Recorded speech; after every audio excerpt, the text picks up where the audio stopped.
अंगराज!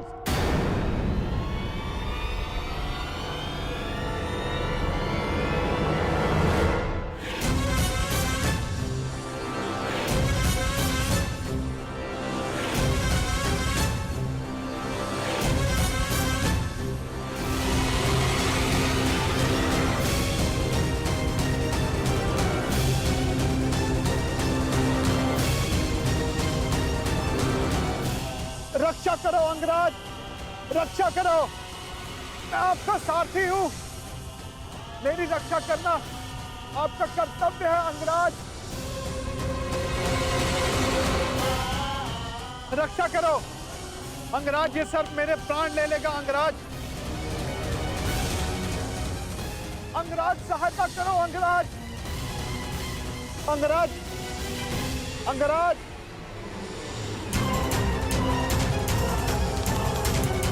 अंगराज, ये सर्प अपनी कुंडली कसता जा रहा है अंगराज।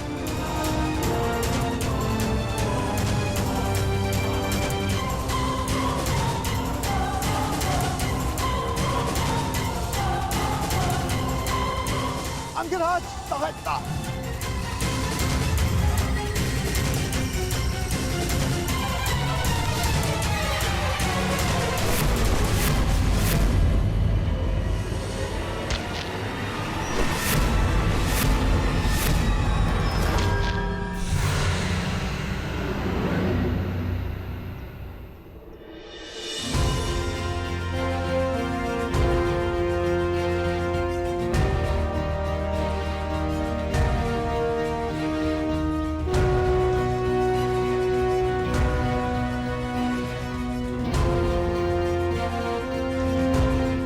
ठीक हो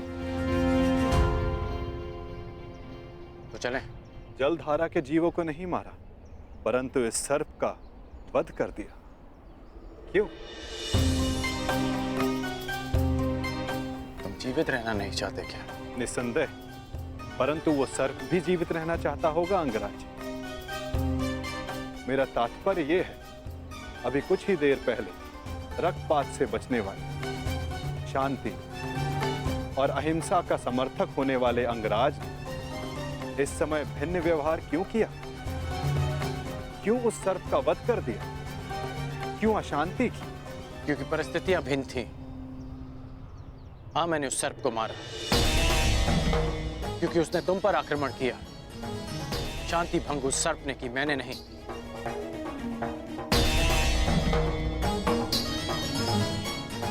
अब आपकी शंका दूर हो गई हो तो चले अंगराज। शंका तो तुमने प्रस्तुत की है, परंतु समाधान तो आपके लिए है अंगराज।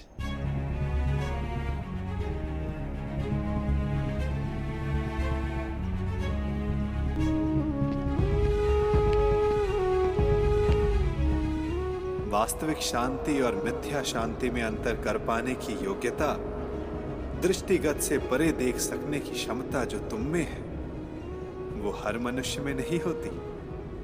मैं प्रभावित हुआ।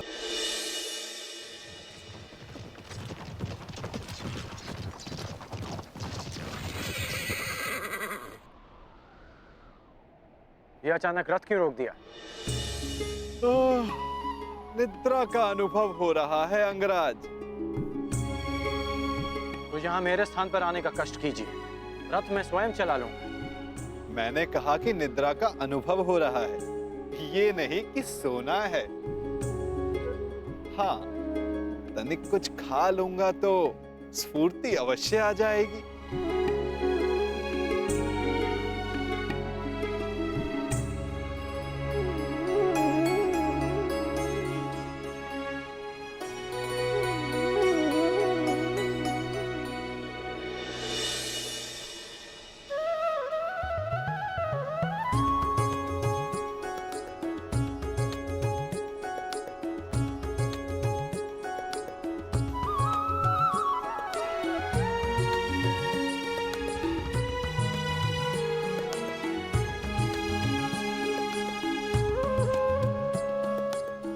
ये पात्र कहां से आ गया?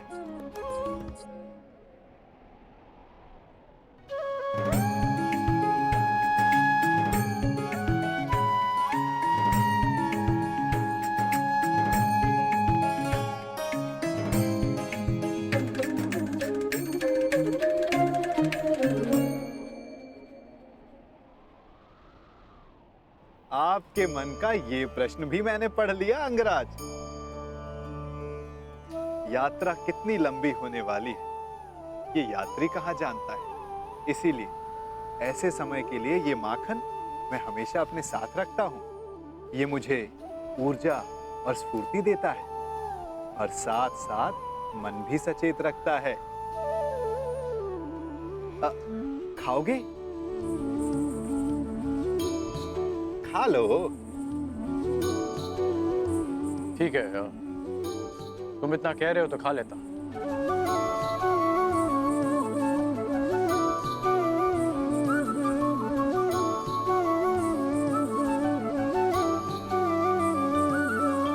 कहा था ना स्फूर्ति मिलेगी। थोड़ा और मिलेगा? हाँ, ये केवल मेरा है, परंतु आप सहयात्री हो इसलिए बांट लेता हूं।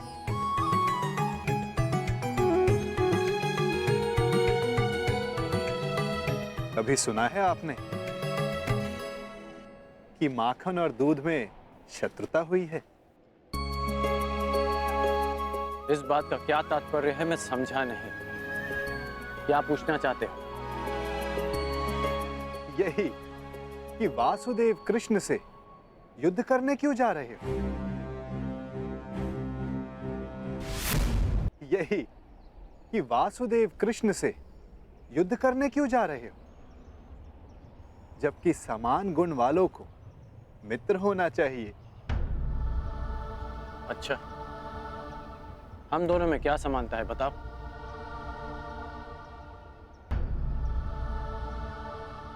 एक बालक जिसको जन्म किसी और ने दिया, पाला किसी और, जो बालपन से ही अन्याय और अधर्म से लड़ता आया हो, जिसका लक्ष्य अन्याय का नाश है, जिसने प्रेम किसी से किया और विवाह किसी और से करना पड़ा, और अब धर्म संस्थापन के लिए अथक परिश्रम कर रहा है। अब आप ही बताओ, क्या ये समानताएं नहीं है?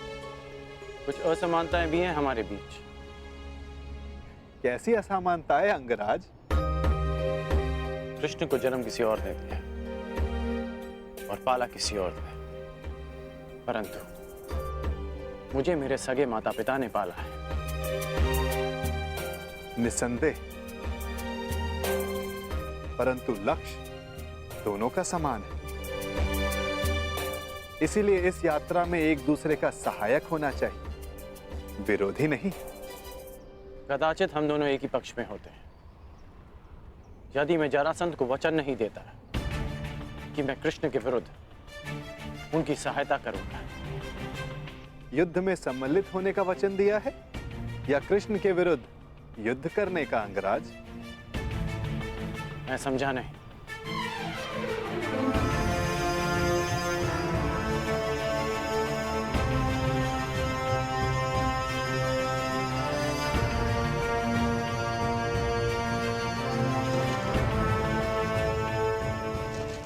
जिस प्रकार आंगन में बीज बोने से पहले यह जान लेना चाहिए कि उससे फल मिलेगा या कांटे, उसी भांति वचन देने से पहले सावधान रहना चाहिए।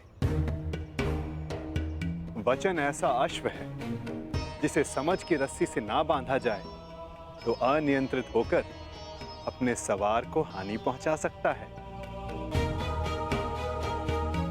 क्या आप जानते थे कि जरासंध वचन में आपसे कृष्ण के विरुद्ध युद्ध करने की मांग रखेंगे?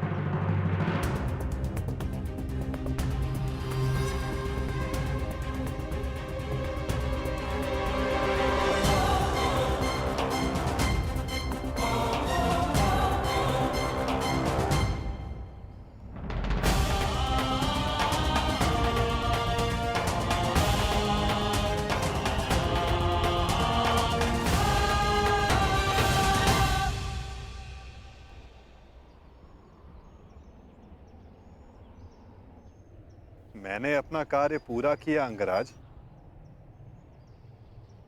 आपको समय पर युद्ध क्षेत्र पहुंचा दिया मैंने।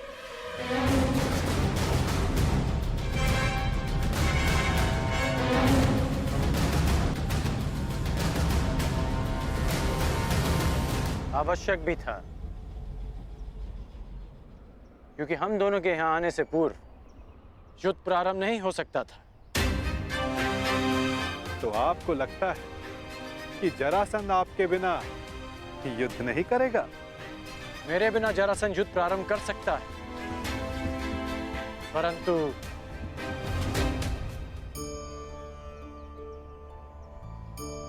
परंतु क्या? कहे दीजिए अंगराज।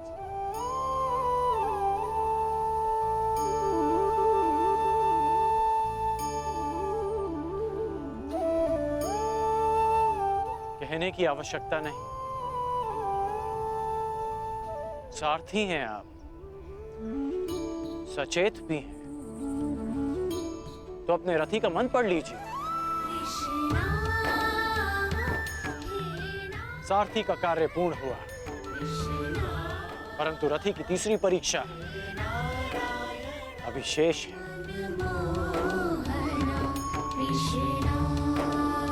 तीसरी परीक्षा? ये क्या कह रहे हैं आप अंगराज?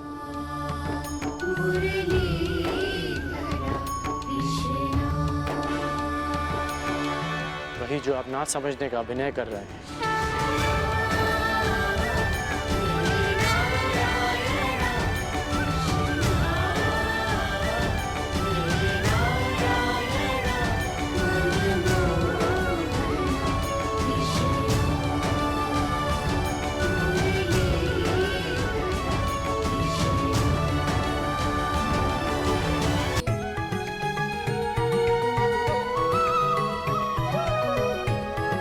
मेरे गुरु परशुराम ने मुझे मानव के त्रिगुणीय व्यवहार को समझने का ज्ञान दिया है।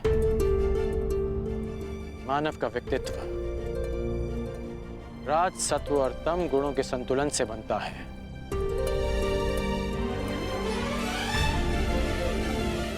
कहते जाओ अंगराज, मैं सुन रहा हूं। रजगुण मनुष्य को स्वार्थी बनाता है। इसके प्रभाव में मनुष्य अपनी सुविधा के लिए दूसरों को कष्ट देता है।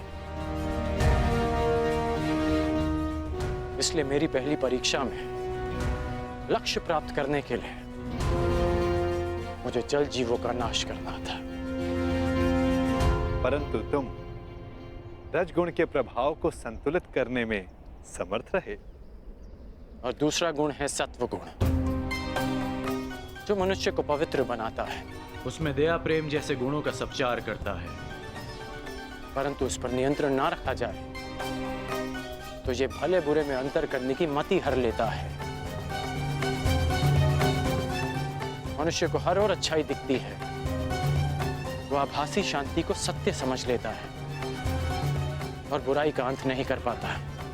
हाँ, परंतु तुमने सत्वगुण को भी नियंत्रण में रखा। आभासी शांति का आवरण भेद दिया। मेरे प्राणों की रक्षा के लिए तुमने उस सर्प का वध किया। हाँ, और अब मैं तीसरी परीक्षा की प्रतीक्षा कर रहा हूं, तमोगुण की परीक्षा।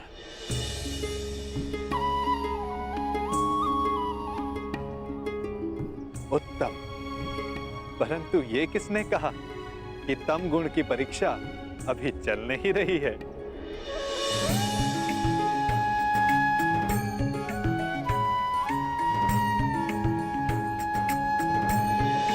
तमोगुण अंधकार के भांति हमें भ्रमित कर देता है।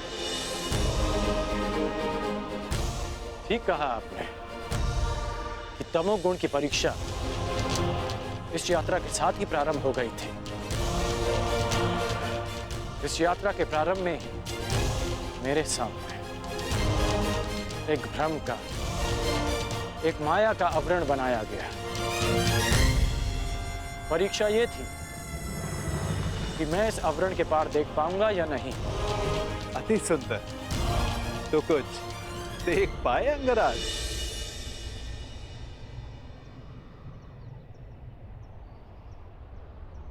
सबसे पहले इस नाटक के सूत्रधार को देखा, नटवर को देखा,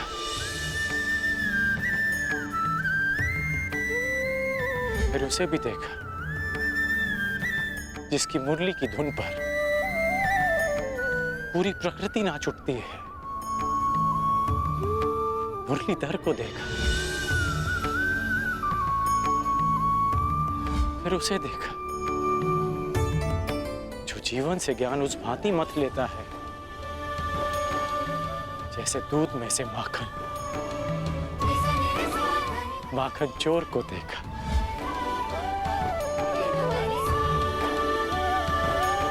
और फिर उसे देखा जिसके ये सब रूप है।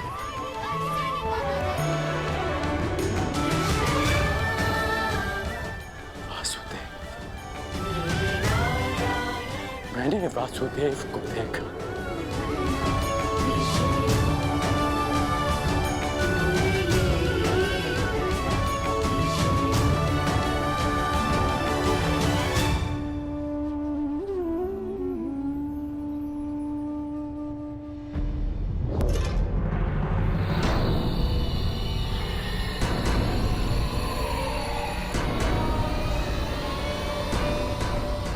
महाराज, यहाँ ना कोई सेना है ना वासुदेव। कहीं वासुदेव ने समर्पण का मन तो नहीं बना लिया? नहीं, यदि समर्पण करना होता तो वो कर्ण को अपने साथ नहीं ले जाता। कृष्ण या तो युद्ध करेगा या फिर से कोई छल।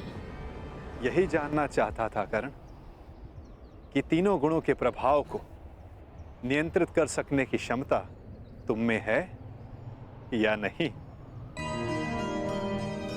मैं संतुष्ट हुआ। इस जीवन में मैंने तुमसे अधिक विलक्षण पुरुष नहीं देखा। सूर्य देवता है, पर मनुष्यों में सूर्य तुम हो कर्ण। धन्य है तुम्हारी माता, धन्य है तुम्हारे पिता।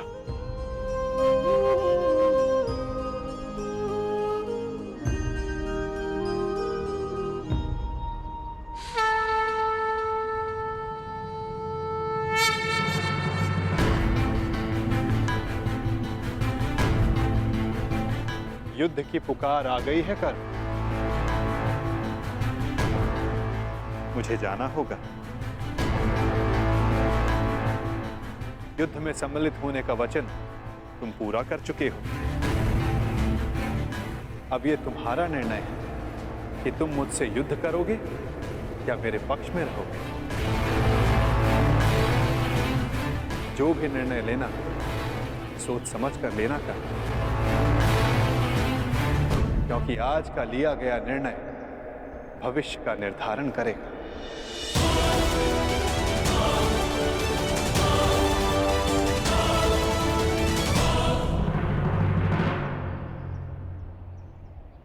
कृष्ण, रण छोड़। कहाँ है तू? फिर से रण छोड़कर भाग गया।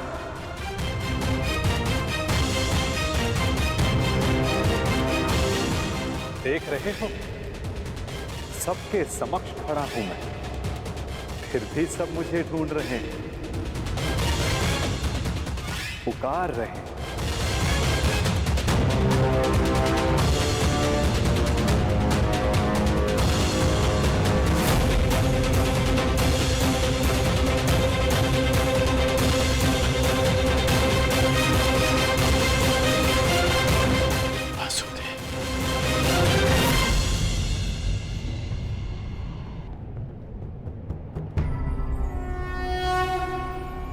यदा यदा हि धर्मस्य ग्लानिर्भवति भारत अभ्युत्थानम् अधर्मस्य तदात्मानं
गोविंद हरे मुरारी हे नाथ नारायण वासुदेवा श्री कृष्ण गोविंद हरे मुरारी हे नाथ नारायण